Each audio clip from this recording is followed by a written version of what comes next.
If you do go on to enjoy today's video, please remember to hit that like button and of course subscribe for more content. And if you need any coins for Ultimate Team to get a head start on the game, head to the link in the description. Use the code TVM for a discount at checkout. What is going on, guys? TVM here. Welcome back to a brand new player review and our very first objective. I wouldn't say our very first objective card, but it's the first objective card I'm reviewing of FIFA 21. I would have had it done a lot sooner. The only problem with it, of course, is the servers decided to break down. I don't know why I'm sounding surprised because, well, EA. Anyway, 84 rated card available through live foot friendlies. It's not boostable either, unfortunately, unless you're really lucky to find your friend when you search at the same time. Although the amount of people going for this right now, not easy. Good looking card, actually. Probably better than maybe 80% of those that are available in packs right now. Really good looking card. 3-star, 3-star, medium work rates. He's got 85 acceleration, 93 sprint speed, which is really good. The jump from the base, by the way, because obviously with this whole rule breaker thing, the name doesn't make any sense. Rule breakers. They're not breaking any rules. They've just been... every card gets boosted. It doesn't make any sense. Anyway, he's been given 13 dribbling overall. He's been given 6 pace, 3 shooting, 3 passing, 6 physical, and he has lost 3 defending. So the trade-off here really is you get a massive boost in dribbling. You get a reasonable boost in things like physical. Stamina's gone up by 10, which is big. I'm a big fan of that for several reasons, actually. I'm kind of hoping, and I don't know whether... I'm going to go check a couple of the other cards, actually, while we're talking about Mukiele, just to see what the stamina difference is. Yeah, see, the stamina difference in some of the other cards is only 3. I was kind of hoping that EA had half learnt their lesson from previous FIFAs and given every single, I keep wanting to call them record breaker, rule breaker card, a nice big stamina upgrade, because 10 on Mukiele is almost unprecedented. He's got very nice dribbling now, of course. The agility is up from 68, and the balance is up from 65 to both 85, which is huge. Reactions up by 13, composure's up by 12, as is the dribbling and ball control. Big fan of that. With regards to a chem style, I mean, it depends what you want to do here. I know a lot of people who play Mukiele's standard card as a centre-back because he has 83 pace on his base card with 80 defending and 77 physical. If you give that card a shadow, you now all of a sudden have a very good centre-back. He's 6'2". He's got... Okay, he doesn't have great strength on the base card, but his 84 now has 84 strength. So if you give him a shadow... 84 strength, 6'2", medium work rates. You know, he's going to be on stay back on attacking. You'll be fine. And then 92 stand tackle, 94 slide tackle with 90 interceptions. And then all of a sudden, 95 acceleration, 99 sprint speed. That's what I would do regardless of whether you play him as a right back, a left back, or a centre back. I would want to give him that shadow chem style. The anchor is definitely something that you can look into if you feel like he needs that little bit of strength. So you get 90 acceleration, 98 sprint speed.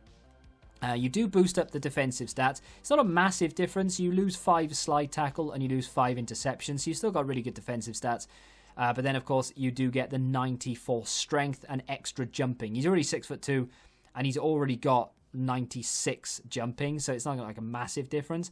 But, you know, definitely there if you need it. And, of course, the only other option, not that I would go for this, but it depends on what you need for your fullback, Catalyst.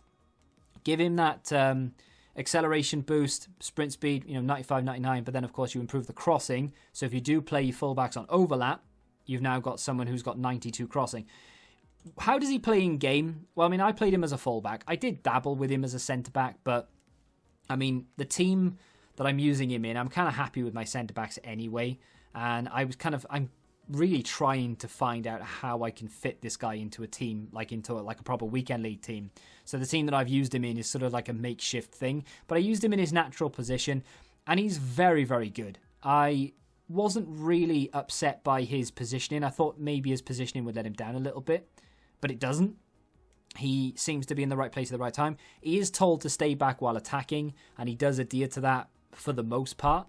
The only real problem I guess, is if you do venture forward with him, he can. I wouldn't say he feels sluggish because he doesn't. He's fast and he's got decent agility and balance now that it's been boosted. Obviously feels 10 times better than the base card, but he's not going to feel as agile as your... I mean, I can't really think of a top fullback that people use these days, but like Semedo of Wolves, for example, he's like lean. So he's going to feel a little bit better on the ball because he just feels a little bit quicker, or more mobile, I should say. Agile, I guess, is the word I'm looking for. But no, I mean, overall, just to spoil the review straight away, the guy's an absolute animal. He is a machine. You can't really get past him because he's got that strength, he's got the height, and he doesn't have the aggression, so that's where maybe the Anchor Chem style could help out, because then he'll have 82 aggression, 94 strength. Nothing will get past him then. You know those running fake shots people do? Absolute nightmare to defend. Mukiele has some degree of success against those. I mean, they're broken anyway, regardless of whether you're using Raheem Sterling or Adama Traore. It doesn't make a blind bit of difference.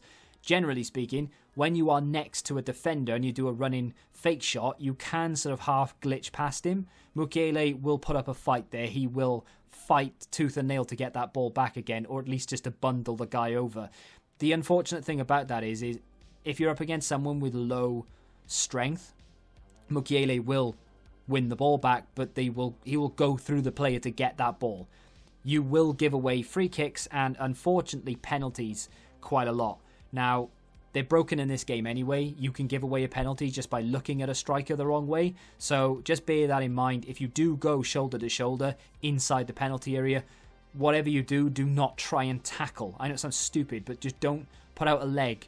Just try and ease Mukiele into the player rather than actually pressing a button to make a challenge. It sounds stupid, just the way you've got to do it. Going forward, not as effective as, I wouldn't say as you'd hope, because he's not really got the stats to go forward. He doesn't have the attack positioning, the finishing, the long shots. He doesn't have the passing or the crossing. If you do give him that catalyst, I would imagine crossing would be decent. He doesn't have the curve, but he does have the natural crossing. But with a shadow on him, he's just a rock at the back. You can rely on him. And if I were you, I would just try and find a way to fit him into your team. I know a lot of people are going to be looking at this thinking, do I really want to be playing however many games of friendlies it will take you to get him? I think so. I mean, even off the bench, for someone to be able to bring him on against a team who have 4 or 5 really pacey players, like attackers who are attacking your back line, if you bring on Mukiele, whack him in there at centre-back or bring him on as a full-back to stop for the likes of Orsic or Adama Traore, he will be able to keep up with them with a shadow. He's strong enough to push them off the ball. Yes, even Adama Traore, he can go shoulder to shoulder and fight for the ball. I really like him, and I think as a quote-unquote free card, I know it's costing you your time, but it is a free card. I think it's fantastic, and so far, so good. If they can continue give us cards like this, I'll be very, very happy. Let me know what you think of the card in the comment section down below. If you have enjoyed the review, hit the like button, subscribe to the channel for new, and until the next time, goodbye. Join the Betting Rebellion and find out what your football knowledge is really worth.